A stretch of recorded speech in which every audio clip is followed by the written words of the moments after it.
সুন্নাত নয় শুধু দাওয়াতের মেহমান, সুন্নাত নয় শুধু খাওয়া শেষে মধুপান, আরো কিছু সুন্নাত আছে তুমি জানো কি?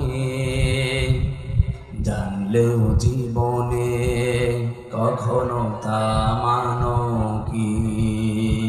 সুন্নাত শুধু নয় মাজলুম সহায়ক, সুন্নাত ওহুদে জালিমের প্রতিরোধ, সুন্নাত শুধু নয় নির্জন ধ্যানে যাওয়া, আর সুন্নাত হলো পাথরের আঘাত খাওয়া। মহাব্বতে তার সুদিনের সাথী তুমি,